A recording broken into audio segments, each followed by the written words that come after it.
Well, our next speaker has been a presence at this symposium for many years, and back again this year, and we're happy to have him, and albeit in a very different role. Jim Bridenstine was sworn in as NASA's 13th administrator on April 23rd, 2018, just days after last year's symposium, which he attended then as a congressman from Oklahoma and represented that district in the House of Representatives from 2012 to 2018, serving on the Armed Services and the Science, Space, and Technology Committees.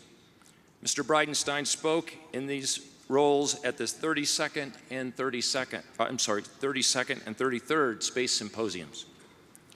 Administrator Bridenstine served in the United States Navy, flying the E-2C Hawkeye in combat missions in Iraq and Afghanistan. He has more than 1,900 flight hours and 333 carrier-arrested landings. And it's always good to have that number equal the number of takeoffs. He also flew missions in Central and South America in support of America's war on drugs. Most recently, he transitioned to the 137th Special Operations Wing of the Oklahoma National Guard. He graduated from Rice University and earned his MBA at Cornell University. Please join me in welcoming NASA Administrator Jim Bridenstine.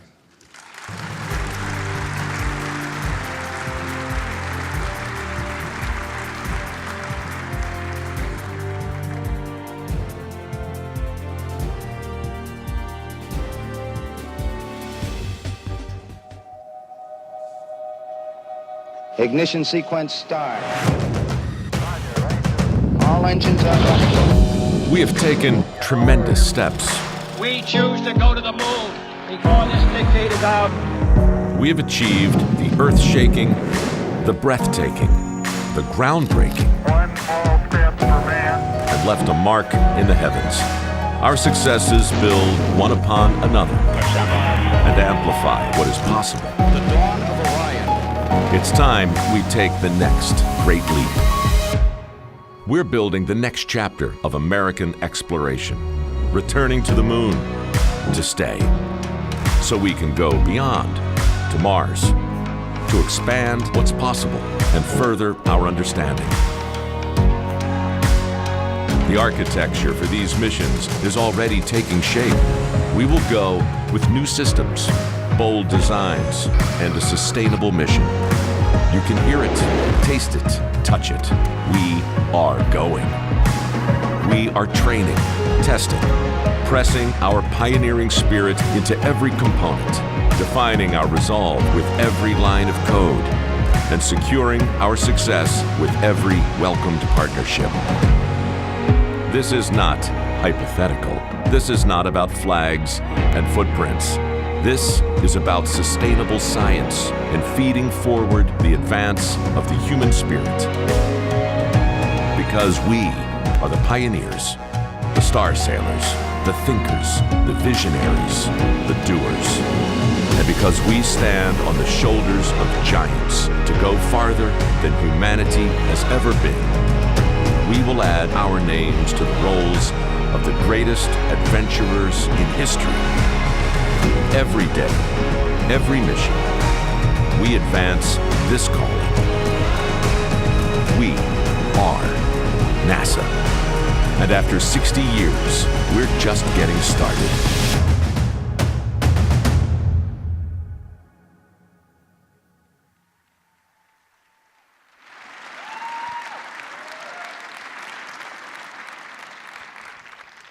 So many in this room are familiar that we've been given now a new charge, that we are going to place humans on the surface of the moon in 5 years.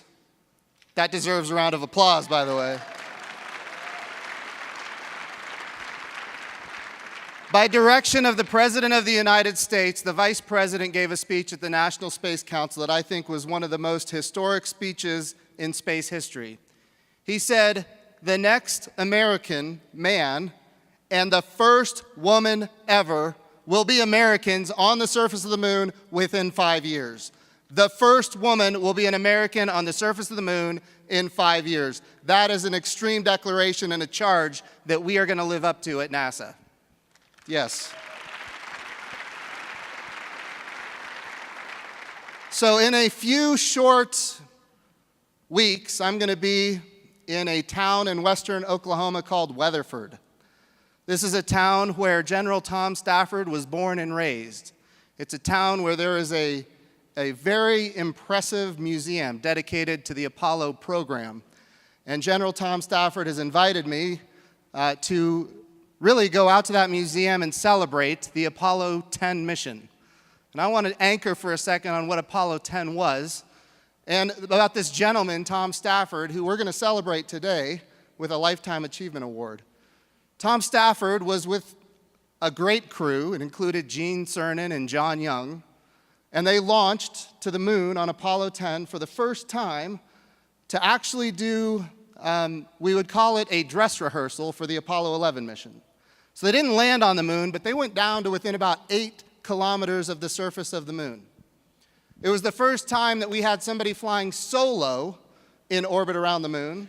It was the first time we separated the lander and had it actually go down almost to the surface of the moon. And if you talk to Gene Cernan, who I had the opportunity to speak with before he died when I was a member of Congress, and Gene Cernan was an amazing individual with flair all the way up until the end. He was always advocating for a return to the moon ever since he left the moon for the last time since, I guess, 1972. But Gene Cernan has said, and I don't know if it's true, maybe some of the engineers at NASA will disagree, but he said they light-loaded that lunar module for a very specific reason.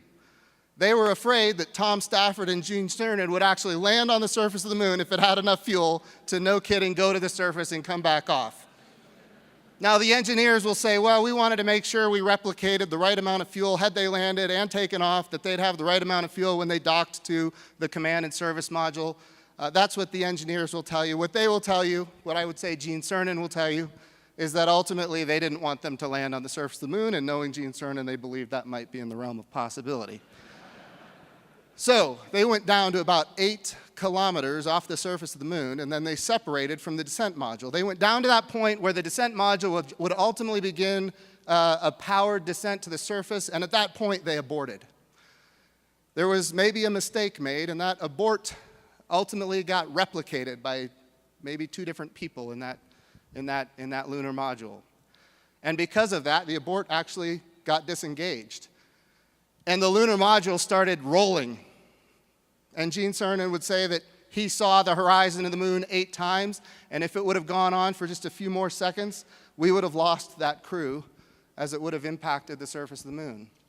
Tom Stafford took control manually, got control of the vehicle, and they had a successful rendezvous with the command and service module. And we're going to have the opportunity to honor Tom Stafford at lunch today, and I'm very thrilled about that. I will also tell you that there was a moment in history made there where maybe some expletives were mentioned from the moon. And of course, NASA took heat for that. Gene Cernan's expletives were clear. Tom Stafford's were in Oklahoman, so nobody really understood him. But had I been alive, I would have understood him very clearly, being in Oklahoma myself. So this was an amazing moment. Now, when they came home, they actually broke another world record that is held even today. The fastest human beings ever in the history of the world.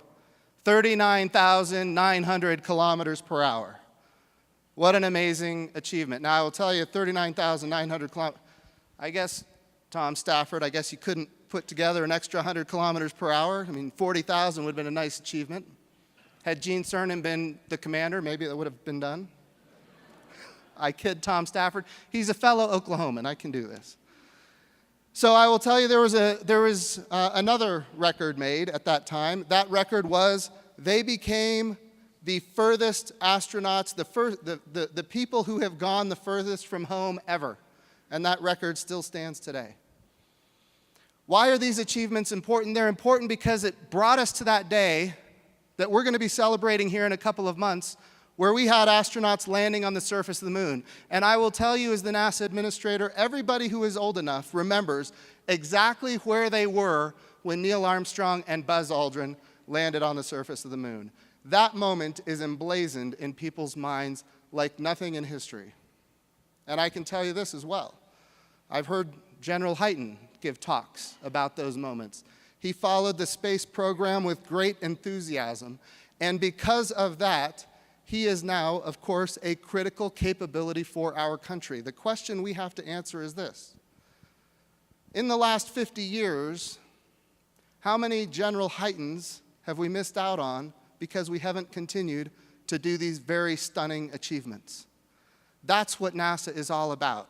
It's about creating that next generation scientist, technologist, engineer, and mathematician.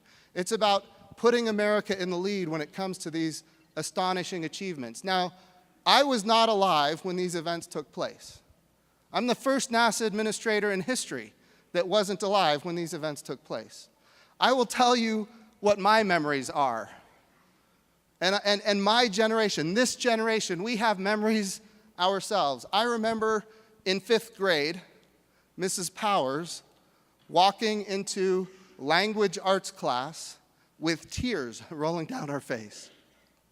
And I remember Mrs. Powers, everybody's like, what's wrong with her? This is what's going on. And I remember all the teachers huddling together to discuss what just happened. And I remember them rolling the televisions in and turning on the TV, and we watched over and over again as the Challenger came apart. And of course, the teachers were keenly interested in this because of Krista McAuliffe, who also is an American hero. And when we think about the days that came after that, we got a return to flight, amazing capabilities that we had with the space shuttle. There's another thing my generation remembers. I know exactly where I was. I was in the Persian Gulf on the USS Abraham Lincoln in early February when Commander Fadok came in to our ready room and talked about the Columbia that just came apart. And of course, we turned on CNN in the ready room on the aircraft carrier. These are images that my generation remembers. And these are the images that my generation needs to change.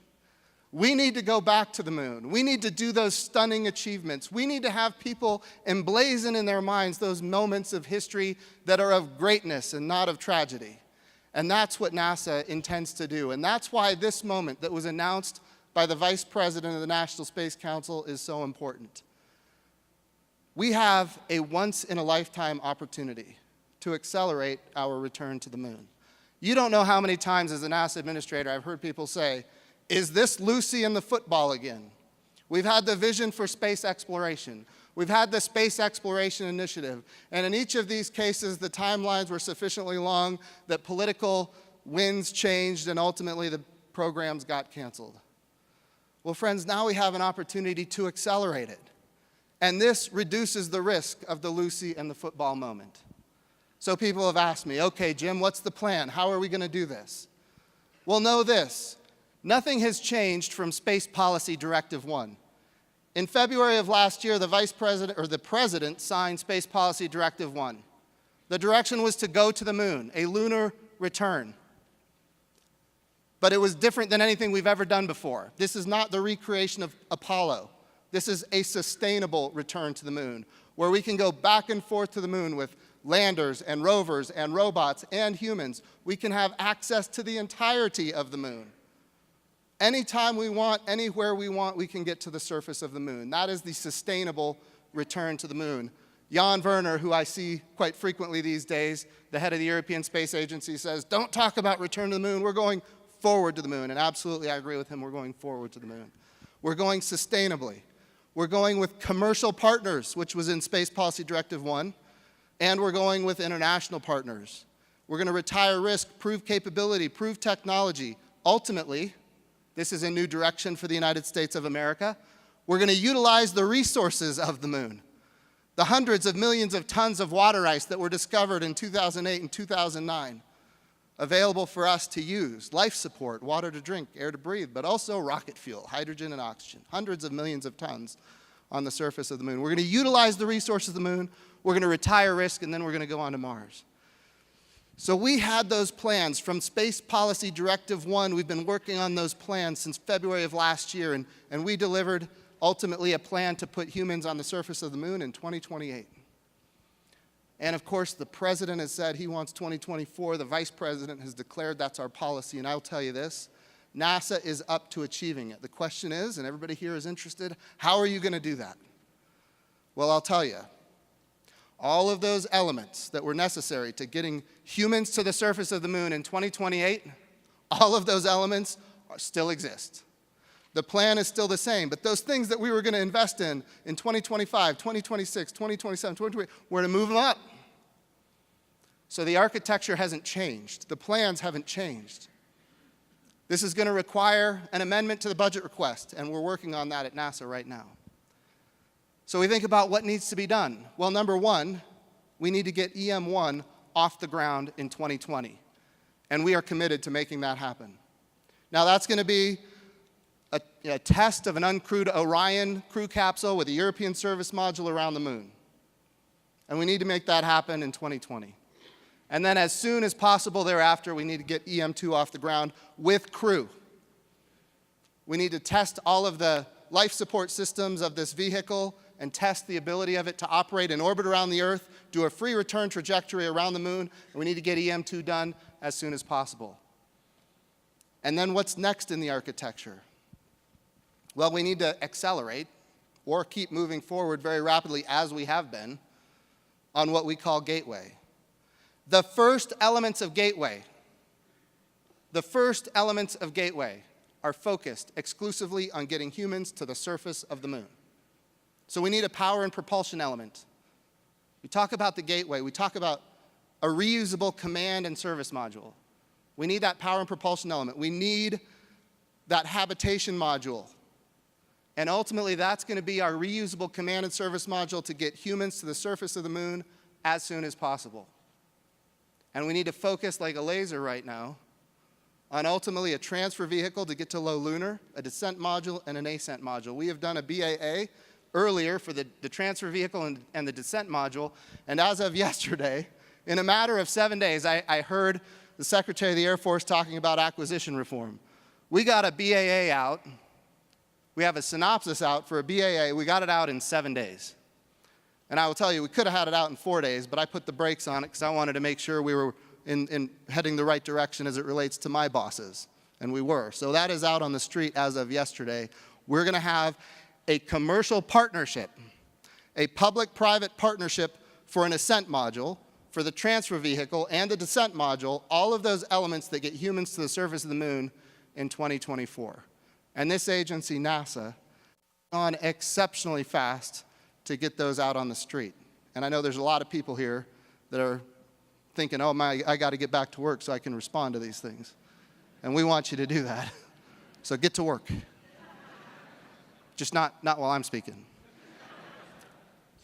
So these are, I think, are important things that we're doing. So ultimately, what I'm talking about there, when we talk about going to the moon, we've now divided it into two phases. The first phase is speed. We want to get those boots on the moon as soon as possible. We don't want to take away anything from getting those boots on the moon. Anything that is a distraction from making that happen, we're getting rid of. And when we do CLPS, the Commercial Lunar Payload Services, which was one of my first initiatives as the NASA administrator, we're going to put small payloads on the surface of the moon by buying access commercially. We're going to have payloads. We have 10-pound, 15-pound payloads. We need to get scientific instruments to the surface of the moon. We want to buy it commercially, and we're moving out on that fast. Now what we're doing is we're saying we're focusing those capabilities on projects and science that helps us get humans to the surface of the moon, to the most valuable places on the surface of the moon as soon as possible. So that's important as well. And we're looking at reorganizing NASA. We've talked about a new mission directorate that focuses on Moon to Mars. There's operations, and then there's development. When we talk about operations, we talk about the International Space Station. We talk about commercial crew, commercial resupply. When we talk about development, these are things that have never existed before. And it's a very different kind of thing to build something and have to invent things in order to achieve accomplishments than to continue to sustain operations. So we're looking at a new mission directorate. Development is not a mission directorate. It's not a mission. So we call it the Moon to Mars Mission Directorate. And we are organizing NASA in order to achieve humans to the surface of the moon as soon as possible. Phase 1, this is key, phase 1, humans to the surface of the moon as soon as possible. Phase 2, sustainability by 2028. This is another important capability. It is why the Gateway is so important. The Gateway is our ability to go to the moon fast, for sure. We want to make sure we're using things that already exist or things that almost already exist so we can get there soonest. But when it comes to sustainability, having a reusable command and service module, we need reusable everything. We need reusable landers. We need reusable tugs. We need reusable launch. And I heard people say, oh, SLS is not reusable. Well, you're right, it's not reusable. What it does is it enables us to put the up mass into space that is necessary for reusability. That's a key capability. It's a key enabler, and it's a key strategic capability for this country. We will be the only country on the planet with this lift capability, and that's important for us. And so we intend to move out on that very, very rapidly. But part of the sustainability is that near rectilinear halo orbit around the moon, where we have the thermal effects that are benign. We have constant communications with the Earth. We have the ability to abort from the surface of the moon up to that habitation module that's in orbit around the moon. And we have access, because of the power and propulsion element of the Gateway, we have more access to more parts of the moon than ever before. Al Warden is in the front row. What an amazing achievement all of those Apollo missions were. It took until 2008 and 2009 that we knew that there was hundreds of millions of tons of water ice on the surface of the moon. What Gateway is going to enable us to do is get more access to more parts of the moon than ever before. We're going to be able to get wherever we need to go, when we need to get there. At the same time, we're going to have commercial lunar payload services going to the surface of the moon, when and where we need to get there. So we're building capability. We're building an architecture that ultimately is sustainable for the long run. That's ultimately, so part 1, phase 1, humans to the surface of the moon as soon as possible. Phase 2, sustainability, reusability, more access to more parts of the moon than ever before, a sustainable human presence at the moon. And friends, all of this was already in the plan for 2028. We're just going to accelerate pieces of it. The next step, of course, is why do we go to the moon? Why is that so important? Well, because we're keeping our eyes on the horizon. The moon is a proving ground. It's the best place for us to live and work on another world so that we can ultimately go to Mars. And as I stand here right now, I mean, I've been the NASA administrator for a year, and amazing discoveries have happened in that year. One, we now know that there's complex organic compounds on the surface of Mars. That doesn't guarantee there's life on Mars. The probability just went up. Organic compounds do not exist on the moon, but they exist on Mars. We know that the methane cycles on Mars are perfectly commensurate with the seasons of Mars. Doesn't guarantee life, but the probability just went up again. We now know that there's liquid water 12 kilometers below the surface of Mars. All of these discoveries just in the last year since I've been the NASA administrator. Amazing discoveries. So what is NASA doing? Well, we have the Mars Curiosity rover on Mars right now, and of course these discoveries, many of them have been made by this rover and of course others, its predecessors.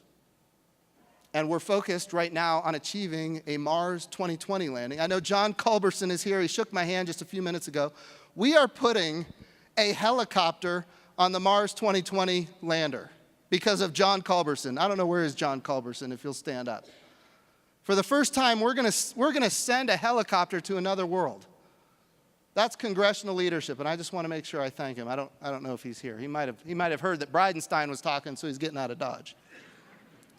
But here's the important thing. We're going to send a Mars helicopter. We're going to learn how to create oxygen out of the carbon dioxide atmosphere of Mars. And ultimately, we're going to do everything we can to increase our knowledge of whether or not life exists on another world, because I think that will be transformational for our little agency called NASA.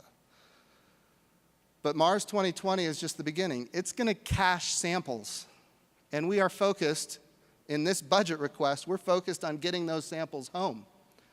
a Mars return mission. Again, we want to get those samples, bring them home, and make assessments as to whether or not we believe life could exist on this other world. Here's what we know about Earth. Anywhere there's water on Earth, there's life. Liquid water, there's life. Well, now we know there's liquid water on Mars. Again, I'm not saying that there's life. I don't know. Nobody else does either. But dang it, I think our agency ought to find out. And we intend to do that. So really, that's what this is all about. People say, why are you accelerating the mission to the moon? Well, because it accelerates our mission to Mars. We're capturing the imagination of the American public. We're ultimately going to find that next John Hyten, and we're going to inspire that next career professional that enables our country to continue to achieve the stunning things that our country has always achieved. And as I talk about the United States of America, I want to anchor for a second on our international partners, because this is an important capability for our country. Last night, we had a bowling tournament. It was the first intergalactic bowling tournament with all the heads of agencies from around the world. I don't know how many people were there, 30 plus, and it was great. Out of my first 5 rolls, I think I hit 3 gutter balls. And of course, I'm like, America the whole way. Gutter ball, America. I was like, I'm going to turn to my deputy administrator, Jim Morehard, who's here, and I'm going to make sure he's not getting gutter balls the way the administrator's getting. He's getting gutter balls too. Dang it. Where do I go next? I see Gerstenmaier. He's a couple of lanes over. Gerstenmaier's got his calculator out. He's writing some equations down. I'm looking over at his paper. Force equals mass times acceleration. He's like drawing projectiles, trying to figure out the velocity and impact in order to knock all these pins over. And I watch him step up to the plate, and it goes right into the gutter. America. Here's the thing. I'm looking at all the other players out there, and I'm like, dang it, we got to do something about this. I'm looking at the board. I got all these gutter balls, and of the 8 people in my lane, I'm in 3rd. There is an inverse correlation between space capability and bowling prowess. And that is scientifically now proven by NASA. And I think, I kid. We had a lot of fun last night, and thank all of our international partners for playing. We go into all these meetings, a lot of formal direction. We are very aligned in our efforts to get to the moon and onto Mars. A lot of excitement from all of our international partners, and thank you for all of your support on the International Space Station and everything we're going to do together in the future. Know this. The new direction of putting humans on the moon in 2024 is not an America alone effort. We need all of our international partners. In fact, none of us can do what we want to achieve alone. And all of those activities that we had built up for our 2028 moon landing with our international partners, they all continue. So for all of our partners in the room, and I heard a lot about it last night as we were bowling, know this. This is all about leadership. And when I say leadership, I'm not talking about the United States of America. I'm talking about leadership with all of our international partners. And we can do this, and we need your help. Now, I'll tell you, we're going to be going back to Congress with an increased budget request. And to achieve this objective, if we could maybe ask our international partners to step up a little more, it'd be great as well. But it's also true that the partnership needs to grow. There are now more space agencies on the surface of the planet than ever before. And I was learning that there were new space agencies last night as we were bowling. And by the way, some of them maybe don't have a whole lot of capability yet, because maybe they're less than a year old, but they can sure bowl a lot better than I can. So this is a great opportunity for diplomacy. It's a great opportunity for leadership. It's a great opportunity to achieve things that have never been done before. And so when the Vice President comes before the National Space Council and he gives us this direction that we're going to put humans on the surface of the moon in 2024, know this. And by the way, the first lady on the surface of the moon in 2024, know this. Our agency is up for it. This is something we can achieve. And it's something that I know, I remember walking out of that meeting and Tom Kremens was there. And Tom Kremens, I was like, well, that's a big audacious goal. What do you think, Tom? And he looks at me and he says, we have people. We have people. We do have people, and I'll tell you, this agency has amazing people, and they're already putting together the plans and the capabilities to achieve this end state. As we think about sustainability up to 2028 and beyond, I don't want to dismiss the importance of the International Space Station. I don't want to dismiss the importance of the Science Mission Directorate of NASA. Our agency has a history of ultimately cannibalizing some programs to the advantage of the other programs. And I made this an issue on the National Space Council when the Vice President gave his direction. And I was very clear, it doesn't work. Politically, we cannot achieve the end state. And the Vice President was clear, we need to achieve this by any means necessary. He said it twice. I repeated it. He also said, the mission matters more than the means. He said that twice. He looked right at me when he was saying it. We can achieve this. But politically, we're going to have some challenges ahead. We have a budget request that's ultimately going to come up. And when we think about 2020, we could end up in a CR. That makes things very difficult. We're going to have to have an anomaly in the CR for NASA if we're going to achieve this end state. What does that mean? That means we have to have bipartisan support. We can't ultimately achieve what we're trying to get done unless it is an all-of-America approach. And all of America will benefit when we ultimately achieve this end state. By the way, part of the sustainability, we're commercializing low Earth orbit. The International Space Station has been a great proving ground for commercial capabilities. It continues to be that. We're very excited about commercial resupply being successful. Now commercial crew, we saw as the Crew Dragon docked to the International Space Station, amazing capability. And I want to just dime out. I saw Mike Griffin here. That was his vision 10 years ago. Followed through by General Charlie Bolden, followed through by Robert Lightfoot, and ultimately it happened on my watch.